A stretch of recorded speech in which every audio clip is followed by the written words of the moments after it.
This conference will now be recorded.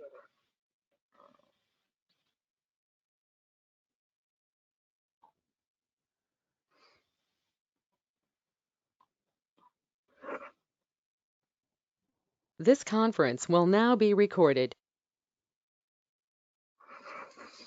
Hello, everyone, and welcome to the November 2021 edition of Opening the Box. This month's topic is World War I research resources, and these are items that we have at the Richardson-Sloane Special Collections Center of the Davenport Public Library, where I am the Special Collections Librarian.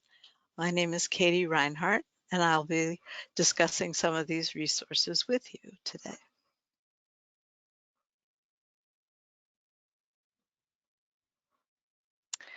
So the first type of research we're going to discuss is how you can research individual servicemen and servicewomen. The first type of source we're going to discuss is the Selective Service Systems draft registration cards for Scott County. We have them for Iowa, for all of Iowa actually, and also for Rock Island County, Illinois. They are available also on Ancestry Library or Ancestry.com, which you can access through our library catalog through the end of December.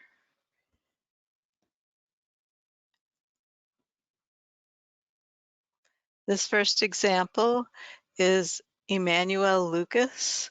He was a 21-year-old iron worker working at the Bettendorf Axle Company in Bettendorf, Iowa, and he lived on West 2nd Street in Davenport in June 5th, 1917, when he submitted this information to the draft board. You can see lots of information about him here. He was still unnaturalized. He was an alien, as they called them then. He came from the city of Roithmo, Greece, which was on the island of Crete. Gave his occupation, says that he's single, and that he had dark hair and eyes and was of a slender build.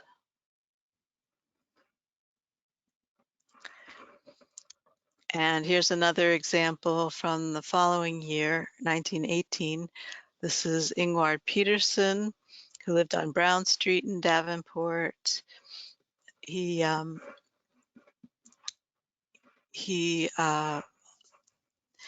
worked for the Rock Island Arsenal, and here you could see his father's name is listed, and that his father's from Schleswig-Holstein on the border of Germany and Denmark, and he has blue eyes and light-colored hair, and he's tall and of a medium build. So one thing you should notice for these cards is on the corner here, it says, if a person is of African descent, tear off this corner. So that was a way to separate out the African American soldiers, and they were segregated during World War I. Another type of record that we have in our collections are the discharge records, and these are for Scott County, Iowa residents. This is James W. Ritchie of LeClaire, Iowa. It also has his registration information. And you can also read on the right-hand side what battles he was in. He was in quite a few in France. He was a member of the American Expeditionary Forces. He was at Amiens, the Somme, Albert, and Verdun. And one interesting thing to notice is that he was given a ticket on the what's it called?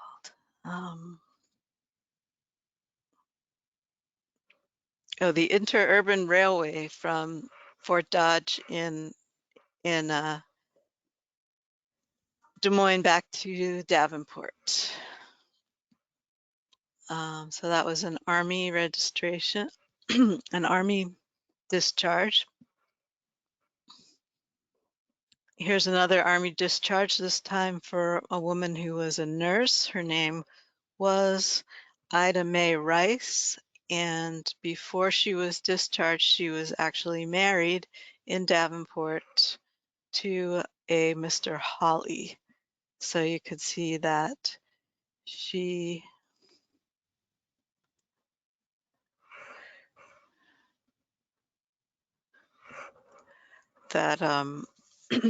she lived on 1916 Eastern Avenue, or she and her husband, and she had originally listed in Hennepin County, Minnesota.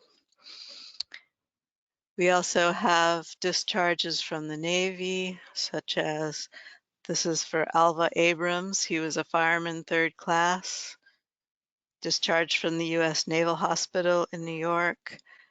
And he also had a travel allowance of 1,092 miles from New York to Davenport, whatever that cost might turn out to be. We also have applications for soldiers or their beneficiaries to receive a bonus from the state of Iowa. The one on the left is for Charles P. Church, and you can see that there were several questions that were asked. We're not quite sure what these are the answers to. These are carbon copies of the answers, but the full records are available at the State Historical Society of Iowa. So he had also served for 2 years at Company E Battalion of the 10th Field Artillery, and he was in the Marne, Saint-Mihiel, and the Meuse-Argonne battles.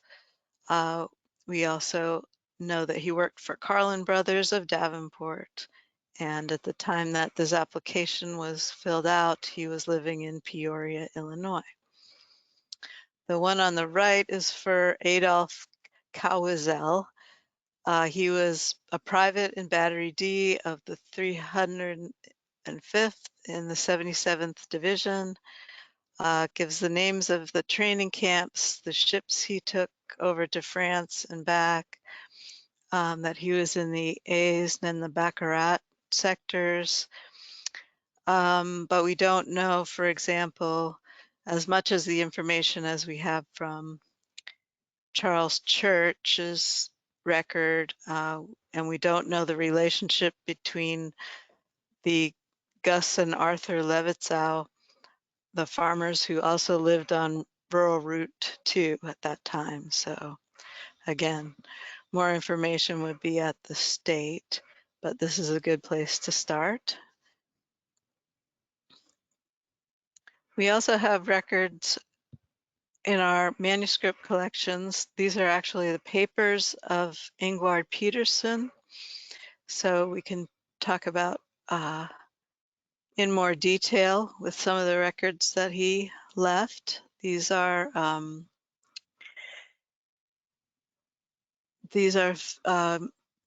call to appear for a physical examination, and then a card that said he had passed that and he could come to report to the local draft board.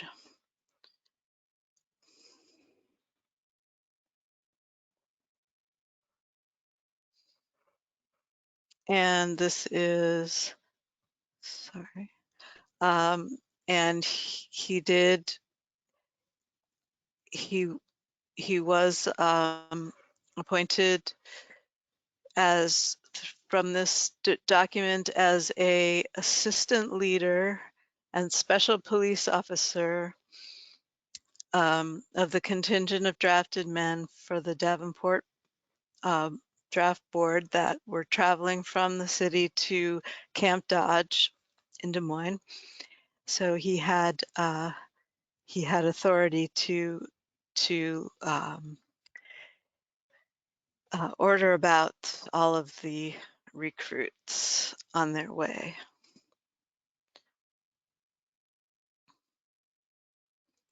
So we even have a letter to Petersen. His nickname was Pete, from his friend John D. We don't know who he was, who tells him that he had just registered for the draft and he knows things will be moving fast. So he's asking Pete Petersen about his experience at the camp. What's it like? What's the uniform like? How does it fit? What are the tents like? And especially what is the food is like is his concern. So, and then we have a certificate appointing him, Petersen, to Sergeant First Class by authority of the Chief Motor Transport Corps in Washington, D.C. And this is a special letter to his mother after he's discharged, saying that he is bringing back many fine qualities of body and mind that he has learned while in service of the U.S. Army. And it's telling her that she has been an important member of the great army of encouragement and enthusiasm, which helped to make her son and all of us better soldiers. And it lets her know that her son can wear his uniform for 3 more months and that he's eligible for an extension of his insurance that he had while a soldier.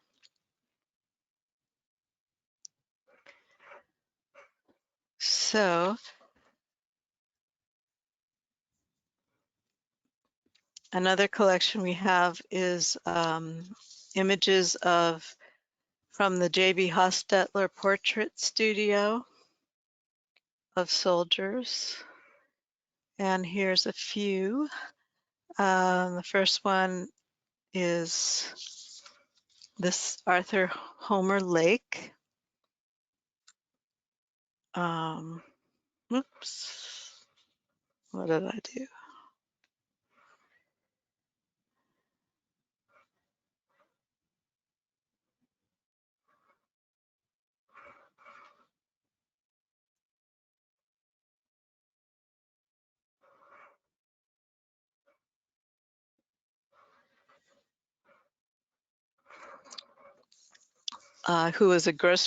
Arthur Homer Lake was a grocery clerk in Davenport, and he also served in the Second World War when he was a farmer in LaSalle County. Floyd Jones is the gentleman on the far right. He went to the Palmer School of Chiropractic and graduated in 1922 after he served in the Army. And the third is another Lloyd Stauffer, and he had been a clerk at the Iowa National Bank, and he was in the Naval Reserves, and he came from Walcott. So the staff here at the Richardson-Sloane Special Collection Center has done a lot of research on these photographs. So you can find these at on the Upper Mississippi Valley Digital Image Archive. And along with the image is some information, some genealogical information about them.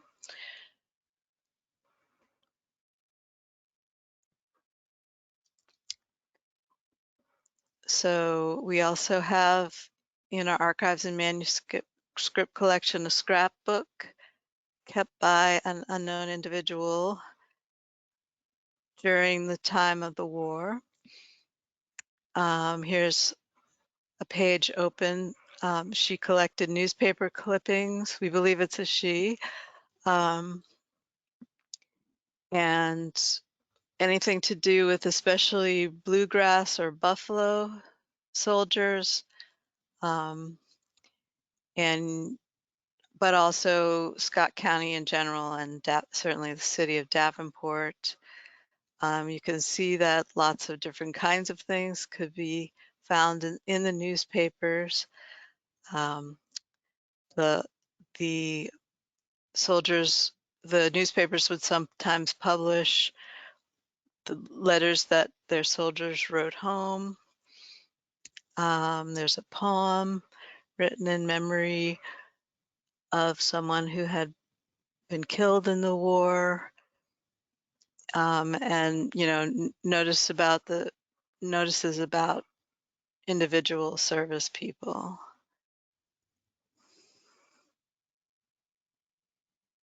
And this is just another page from the scrapbook, which we also happen to have a discharge record for Lieutenant Rollo Rilling, who became the pastor at the Mount Ida Presbyterian Church.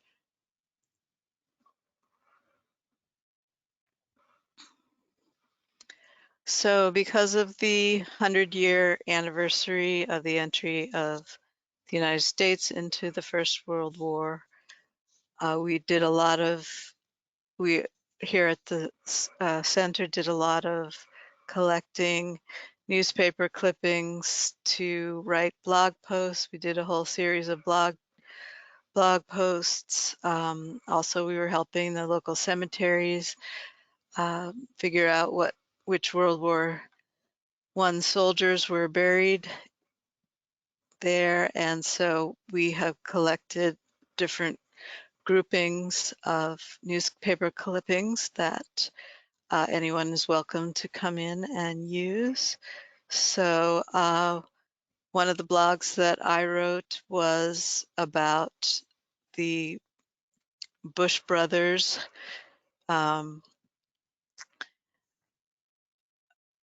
Arthur Curtis and Hollis, and there were letters that were published in the Daily Times about their time over in France. And then there was another blog post about the group that fought at Saint-Mihiel in Alsace-Lorraine. So we have information about these fellows. And another post about the African American soldiers, including grandson of Milton Howard, William Howard, on the right. We've also written a blog post about Grace Van Evera, who was a Davenport nurse who served with the Red Cross in France. And the first woman to be killed, first American woman to be killed overseas, had been a French teacher at St. Catherine's School in Davenport. Her name was Marion Crandall. And she worked for the YMCA tents where they took care of soldiers in the field. She was hit by a shell. So lots and lots of things in the newspapers from this time, many of which we've collected into various topics. Unfortunately, we also discovered with the newspaper clippings that Emmanuel Lucas, the young man who had signed up in 1917, had indeed been killed in the war. He sent a letter to his uncle in Davenport, who was his only relative living in the United States at that point. That said, he had gone over the top in 2 times, and that letter was written just one day before he actually was killed. So I looked into a little bit more information about him. His name was actually, when he came to the United States, he landed first in New York, where his name was changed from Emmanuel Mikis Lukogianakis to Lucas. It was shortened. And he came from New York to Davenport in 1914, who was his only relative, and he worked at the Tri-City Shoe Repair Company on West 2nd Street. Emmanuel went to night school at the Friendly House, probably to learn English. And he actually, while he was in training at Camp MacArthur in Texas, he actually petitioned for his naturalization, which you could do if you were willing to fight for the United States.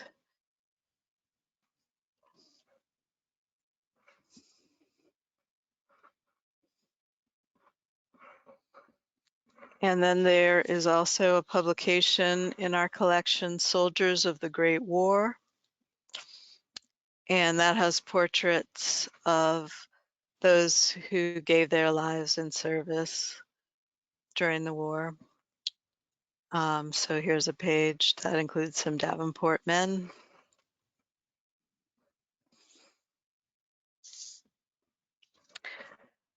So those are some resources we have about specific soldiers and their service, and nurses as well. But then now I'd like to talk about the home front and some of the activities in Scott County and Davenport that we know about. There was a J.B. Hostetler who did the photographer who did the portrait photographs of the soldiers, also helped to document a tract of World War I housing, as we call it now. It was called the McManus Tract, and now it's called the Black Hawk Edition in Southwest Davenport. It was developed by the United States Housing Corporation to house war production workers who were employed at the Rock Island Arsenal and other Quad Cities companies that were contributing to the war effort. So this is the McManus Tract and some of the workers on that project. And then we also have copies of some National Archives progress photos that were made by the U.S. Housing Corporation. And here's an early construction on the left, and you can see just some of the lots and the lumber laid out on this one. And then there's fully framed houses here, and a photo of one of the types of houses. They were actually designed by, some of the models were designed by the architecture firm of Temple and Burroughs here in Davenport. There are 8 house types in this McManus tract or Black Hawk edition. We also have some of the records of Temple and Burroughs, so there's more to look into with that. But probably the most complete record of the home front activities is this publication, A History of War Activities of Scott County, Iowa. This was published in 1919, so just right after the end of the war, and it documents all of the efforts. Here's the council, the County Council for National Defense. So it documents all the different national, local organizations that contributed to the war effort at home, and it's very complete. You could see they describe everything from how the draft board works to fundraising for French orphans before the US was even involved. And then the Liberty Loans campaign, the banks that were involved with that, war savings stamps, and then organizations like the Liberty Chorus, which was a patriotic chorus that would perform, the Rotary Club, the Daughters of the American Revolution, the Ad Club, the Knights of Columbus, the YMCA, the Boy Scouts, Friendly House, the Catholic Women's League, the Farm Bureau, all of the War Mothers of America, all of these organizations and businesses and agencies that were formed in Scott County. Their activities are described in this book. And here's an example of another book in our collection from another county, from Tama County.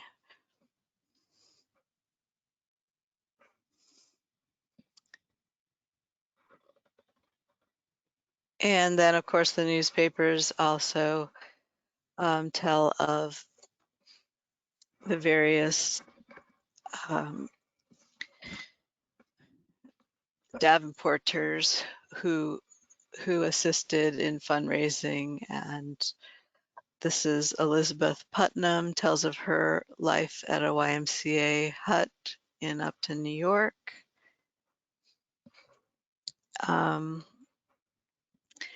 And although that the war activities of Scott County doesn't discuss the contributions of African Americans, African American women's work, you can find some evidence in the local newspapers and this item about the Colored Women's War Unit of the Red Cross that met at the Bethel AME Church in Davenport. That's from the Bystander, which was an African American newspaper out of Des Moines. So you have to look a little harder to find those, but there was that same kind of support amongst the African American community.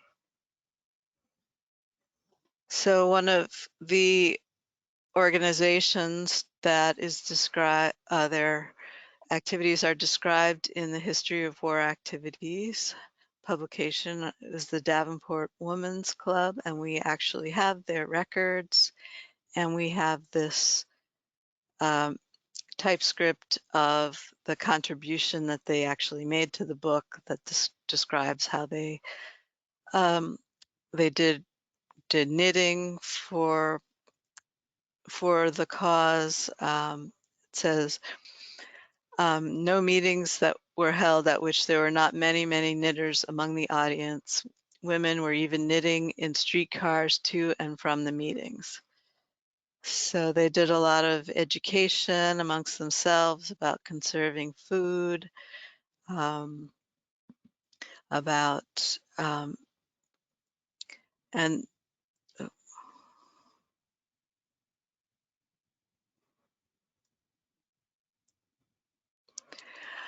um, and a lot of the entertainments that they provided to keep up the patriotic spirit.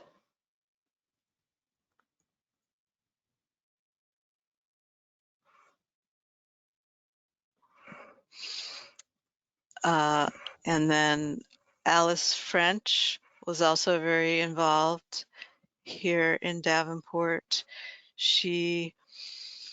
Well, the first thing she did was author a book. This one, called "And the Captain Answered," is about the kind of the debate over whether the United States should enter the war or not.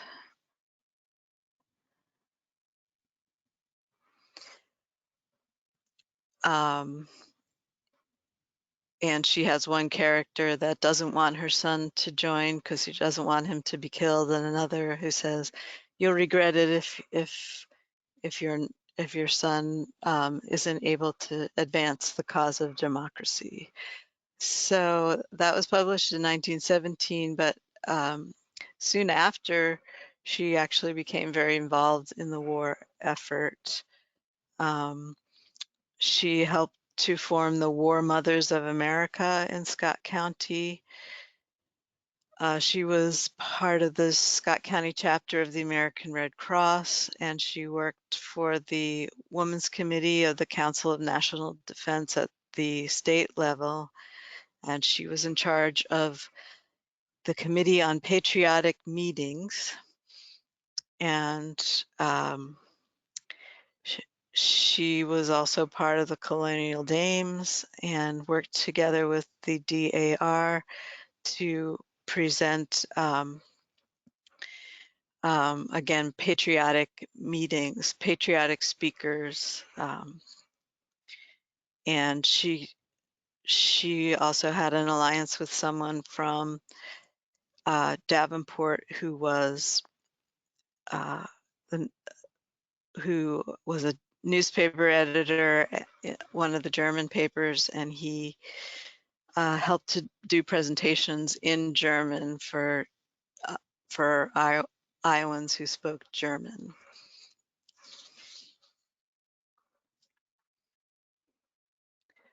So in the post-war period, we have several sources, including this book, Within the Year After, written by Betty Adler, who was a society columnist for the Daily Times. She was sent by the newspaper, Daily Times, which was run by her brother, E.P. Adler, to France and she was charged with writing special articles showing the effects of the war on the people of the Allied countries and tell some of the hitherto unwritten stories of the things the women and children had to endure in the vicinity of the zones of actual fighting. So she saw the signing of the peace treaty at Versailles, and she also toured the occupation zone in the Rhine Valley in Germany, and she then went out and visited specific towns in France and heard stories about how mothers and children and families in general how they survived and how they experienced the wartime years. And her book was published and she sent a copy to General Pershing. And this is a return letter from the Commander-in-Chief Pershing to Miss Adler of the Daily Times in Davenport, and says he read the manuscript and says it looks very good. And you can also see her card is enclosed with that, and that is also in our manuscript collection. And again, newspaper articles. General Pershing did come to Davenport and paraded through. He made a stop here in 1920. And that's when they renamed Rock Island Avenue to Pershing Avenue in Davenport. And after the war, immediately after the war in the early 20s, there are lots of publications about the Iowa's war effort. And these are part of a series called The Iowa Chronicles of the World War. And all of these are in our book collection. And many Davenporters are featured in those, including Alice French. And then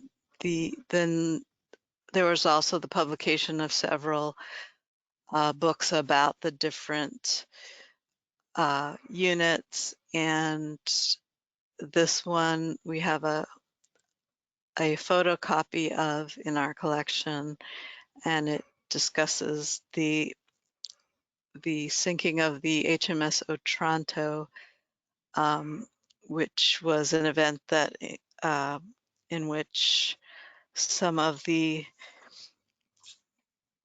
126 field artillery were traveling to France on the ship the Kashmir that was involved in this incident.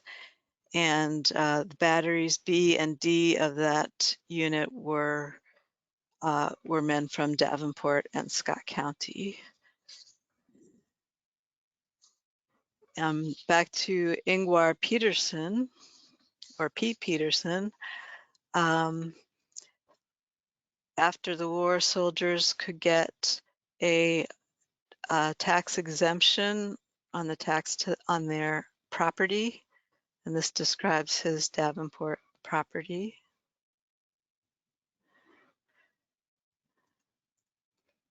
And many soldiers, like Pete Petersen, joined the American Legion. He was active in the meetings. He served as an officer in post number 26. And this is also from that individual papers collection of Ingward Petersen. And we also have, finally, the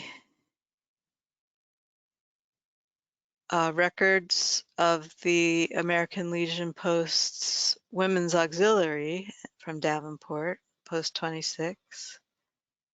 They had a drill team that traveled to Paris. And we have the scrapbook. This is the drill corps. And this is I think it's a Hostetler photograph, or the Free Studio, which was the successor to Hostetler photograph. So they were an organization of women who were related to, they were mothers, wives, daughters, and sisters of all the men and women who had been in the military service.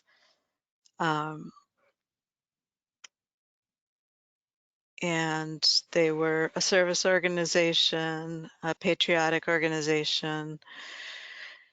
We have, besides the information about the drill corps and the scrapbook, here's some pages from that scrapbook. So they marched in Chicago, they marched in a parade in Washington, D.C., and then they traveled to France, and here they are parading down the Champs-Elysees. So we also have their regular meeting minutes, and the membership applications, and these scrapbooks, and lots of other photos by local studios, and some of the newsletters from the unit, the drill team.